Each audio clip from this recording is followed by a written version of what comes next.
Assalamualaikum warahmatullahi wabarakatuh.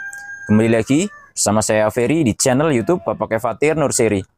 Pada pagi hari ini saya mau berbagi info sama teman-teman di rumah, terutama buat teman-teman yang baru mulai tanam anggur ya. Dimana ini adalah penting sekali, ibaratnya adalah bekal awal sebelum teman-teman mulai untuk menanam anggur. Ini adalah tentang pemilihan bibit ya. Jadi untuk bibit ini memang salah satu hal yang memang harus teman-teman perhatikan dari awal ya. Jadi ini adalah tips untuk memilih bibit yang bagus ya, teman-teman. Jadi di video kali ini untuk bibit silahkan teman-teman bisa dapatkan di mana aja. Yang penting bibitnya bagus, valid ya. Sehingga pas ditanam nanti akan sesuai dengan yang diinginkan. Jadi yang pertama ya, teman-teman, saya mau bercerita dulu kalau ibaratnya saya buat bibit ya, itu maka prosesnya ya akan sesuai dengan yang seharusnya. Yang pertama, biasanya ini sekalian aja buat bahan ini ya, pertimbangan. Jadi nanti teman-teman tidak salah pilih. Jadi yang pertama teman-teman ya, kalau bibit yang bagus itu jelas, itu dari awal saja kita sudah masuk dari fase seleksi ya. Seleksi yang pertama dilakukan adalah seleksi rostok atau batang bawahnya. Jadi kalau saya biasanya itu yang saya grafting atau yang saya sambung jelas rostok-rostok yang memang sehat ya. Jadi sehat itu kan biasanya saya untuk rostoknya udah pernah saya buatkan videonya. Itu saya taruh di kokopit dulu ya. Selama 2 sampai 2 minggu biasanya. Kemudian akan muncul akar-akar halusnya. Nah, dari cabang-cabang atau batang-batang rostok yang keluar akar halusnya, disitulah kelihatan bahwa memang seleksi awalnya dilakukan di situ, sehingga yang keluar akar haluslah yang saya grafting atau saya sambung ya. Jadi dengan seperti itu, ini kedepannya diharapkan akarnya akan keluar dengan bagus dan banyak. Nah, ini buktinya. Kemudian seleksi kedua setelah rostok adalah ini, entresnya. Entresnya juga dari entres yang sehat, kemudian sesuai dengan varian yang disambung. Nah, ini contoh ya. Ini setelah disambung saya akan kasih kode di sini. Nah, JL berarti ini varian anggur Julian. Nah, itu adalah seleksi yang kedua. Nah, kemudian nanti seleksi yang ketiga adalah ini. Setelah seiring berjalannya waktu, nanti bibit ini akan tambah tinggi ya. Seleksi yang ketiga itu yang saya amati langsung adalah hasil sambungnya. Apakah nanti presisi jadi atau tidak. Nah, jadi kalau misalnya sambungannya jadi, biasanya kelihatan kalus sambungannya dan juga untuk pertumbuhan bibitnya ini akan cepat. Nah, itu adalah seleksi-seleksi yang dilakukan di awal-awal perkembangan bibit. Nah, untuk saya biasanya untuk metode perbanyakannya, yang pertama saya biasanya grafting kayak gini ya, langsung saya sambung di cabangnya. Kemudian yang kedua itu biasanya metodenya sambung pucuk. Jadi disemai dulu, kemudian baru disambung. Nah, kalau ini memang bibit umurnya itu adalah sekitar 2 jalan 3 bulanan.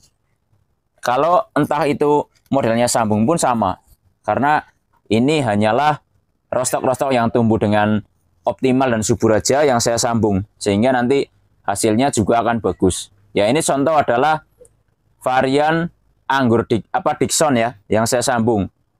Nah, seperti ini ya. Ya, jadi memang untuk perbanyakan anggur memang seperti itu. Jadi seleksi yang dilakukan adalah yang pertama akar, kedua entresnya, kemudian ketiga hasil sambungnya. Ini contohnya bibit masih kecil ya. Tapi kalau kita lihat hasil sambungnya, ini sambung pucuk ya. Ini sudah menyatu dengan bagus. Tuh, ya. Dan memang kalau sambung pucuk seperti ini kan memang kita tumbuhkan akarnya dulu ya. Jadi akarnya sudah dipastikan banyak sekali, baru disambung. Nah, kalau tadi saya lakukan grafting juga sama. Jadi setelah dia keluar akar halus, kemudian di grafting, maka hasilnya akan seperti ini. Bibit kecil pun sama. Jadi akarnya juga akan cepat banyak. Karena dari kalus itu akan mengeluarkan akar yang cepat juga. Jadi kalau model grafting seperti ini, maka akar akan keluar berbarengan dengan tunas baru. Nah, kemudian itu ya. Jadi bibit yang bagus jelas yang pertama dari proses seleksi yang ketat. Entah itu dari rootstocknya, kemudian sambungannya, dan juga kemudian yang harus teman-teman perhatikan berikutnya adalah dari faktor kesehatan pohonnya. Jadi pohonnya harus sehat ya. Jadi harus sehat. Karena kalau saya juga melakukan perawatan bibit, itu mulai dari kecil ya. Jadi harus terhindar dari hama dan jamur. Bibitnya harus seger-seger, harus sehat-sehat. Nah, daunnya juga harus sehat. Karena dengan daun sehat, pasti fotosintesis akan berjalan terus. Nah, kemudian pucuknya juga teman-teman perhatikan di sini. Pucuknya juga bagus-bagus ya. Silurnya juga keluar dengan cepat juga. Nah, inilah ciri-ciri bibit anggur yang harus teman-teman koleksi ya. Jadi harus mulai dari pemilihan bibit yang bagus. Dan juga untuk variannya ini juga harus valid. Jadi nanti misalnya teman-teman mau tanam misalnya contoh Donetski ya, buahnya harus Donetski. Ini contoh ya, Donetski. Jadi makanya memang harus ketat dari awalnya.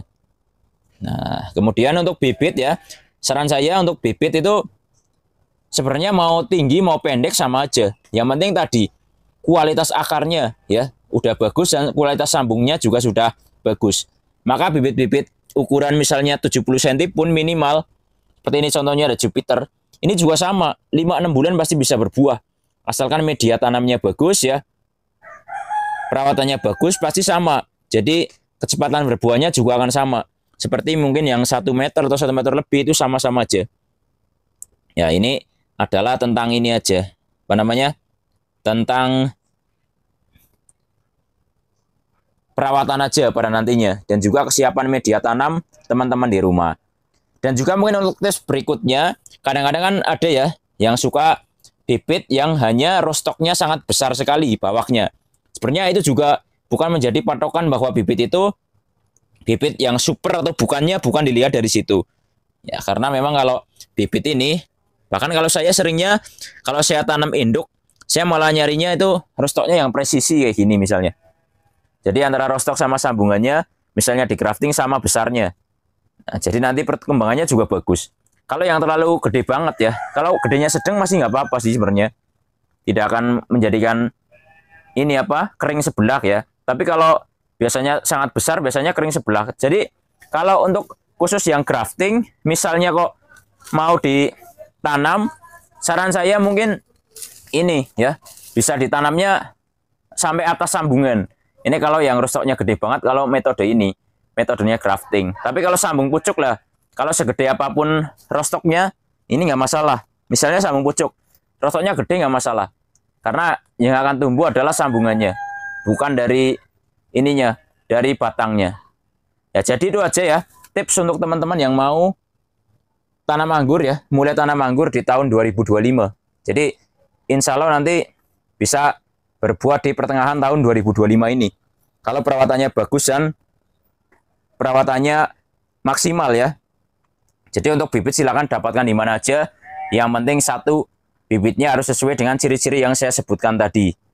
Jadi bibitnya harus akarnya bagus, sambungannya bagus, daunnya sehat, pucuknya juga harus bagus-bagus. Dan juga harus valid ya. Jadi kalau mau ambil bibit dari mana aja boleh. Tapi kalau mau dari produk Bapak Kevatir Nursery, bisa seperti biasa lewat WA di 083 867 120 190. Ya, berikut adalah ciri-ciri bibit anggur yang bagus sehingga nanti membantu pertumbuhan daripada bibitnya agar cepat tumbuh dan cepat berbuah. Nah, itu aja infonya ya. Untuk bibit saya selalu produksi walaupun tidak banyak ya. Saya hanya skala hobi aja. Tidak pernah banyak kalau produksi bibit ya. Tapi insya Allah selalu ada. Jadi buat teman-teman yang nyari bibit, insya Allah selalu ada. Nih, contohnya ada bibit Ghostvi ya. Bisa ditanam di planter bag, di pot, di mana aja bisa. Buat apa ya, ibaratnya belajaran juga Ghostvi saya rasa sangat cocok sekali. Ya, begitu ya. Semoga bermanfaat. Jangan lupa like, subscribe, komen, dan share agar channel ini makin maju dan berkembang. Wassalamualaikum warahmatullahi wabarakatuh. Salam pengangguran dari saya Ferry, Purwokerto, Jawa Tengah.